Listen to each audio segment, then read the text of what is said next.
Hello, everybody, and thank you very much for joining me here on the Stay at Home Show. Uh, I'm just going to share a couple things with you today that I enjoy, and one of those things, the very first thing that I'm going to share with you here, is the eagle. So, as anybody who has been watching these episodes or anybody who has been in my class knows, this is an eagle in, this is an eagle in the region of Decorah, Iowa. And this lady is sitting on 3 eggs that are due to hatch any day now. Any day now. She stood up yesterday to stretch her legs and stretch her wings, and I think she might have flown off to a branch or something, but she was out of the nest, and one of the eggs looked like it had a piece broken out. Like the baby is going to be pushing out soon. Maybe it was just something stuck to the egg, I don't know, but it looked like part of the shell was missing, and that you could just see the membrane through the shell, the kind of underskin around the inside of the shell. But very beautiful, and when her eggs start to hatch, I'll talk a little bit about that here. But for now, let's come back, and I would like to share with you today, folks, a poem called Indian Weavers. So this is a website called famouspoetsandpoems.com. I don't particularly know the website, but it came up quickly when I searched for this poem. So this is a nice short poem, and I think it's a very beautiful poem too. So let's take a look at it here. Weavers are people who make things by weaving. Haha! Weavers either make cloth, which is what this story is about, or they can also make baskets. They can make things from straw or from wicker or from reed. But in this case, it is talking about people making fabrics, making textiles. Weavers weaving at break of day. Why do you weave a garment so gay?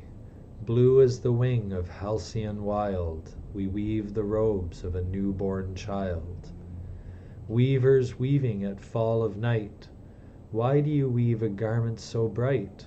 Like the plumes of a peacock, purple and green, we weave the marriage veils of a queen.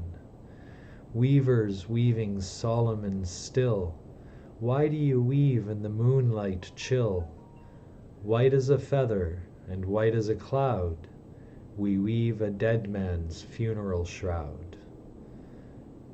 Oh, I like this a lot. So, first, just to talk about a little bit of the vocabulary that's in here.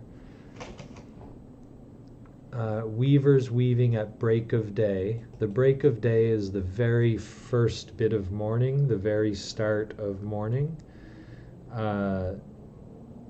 Sunrise is kind of the whole event. Break of day is when the sun first starts to come above the land. Why do you weave a garment so gay? A garment is a cloth. Gay is an old word that means happy and colorful. As blue as the wing of a halcyon wild. So halcyon here is a kind of bird, which I have learned is an Asian or African bird that is very, very bright, or maybe a mythical bird, but I think this sounds like the Asian bird. As blue as the wing of a halcyon wild, we weave the robes of a newborn child. So these are people who cloth babies. Their work touches babies. And so we have mourning, we have cheerfulness, we have bright colored birds. Weavers weaving at fall of night. Why do you weave a garment so bright? Again, the garment is the cloth. Like the plumes of a peacock. Plumes are feathers, and a peacock is much easier to show you a picture if you don't know the bird. These are peacocks. Beautiful bird. Like the plumes or feathers of a peacock, purple and green, we weave the marriage veils of a queen. The veil is the cloth that hangs in front of your face. So, with the kind of romance of nightfall and bright colored clothing and beautiful birds, and birds are beautiful so that they can attract a mate, this is adulthood and marriage. Weavers weaving solemn, and still solemn is not quite like sad, but it's serious. It's a little bit like sad, but it's not really sad, it's just very serious. Weaving solemn and still. Why do you weave in the moonlight? Chill, in the cold moonlight, as white as a feather, as white as a cloud. We weave a dead man's funeral shroud. The funeral is the ritual we have for the dead, and the shroud is the cloth we put over them. So, Sarojini Naidu, I don't know if I'm saying her name correctly, is showing how the weavers are touching the lives of newborn children, of young adults, and of the old when they die. And so they're touching every aspect of life. I liked this poem a lot. I thought this poem was very... I like this kind of story. I like poems that talk about this kind of thing, I guess, that talk about the totality of life, or the entireness of life. And of course, for the purpose of English learning, I like when poems have a really strong rhyme pattern and really good rhythm. If you'd like to read this poem again, you can check in the link below. You'll find check in the description below, and you'll find a link to this page. And let's just put the eagle back on the screen there for a few minutes to bid her goodbye. A little bit of a short show for this segment.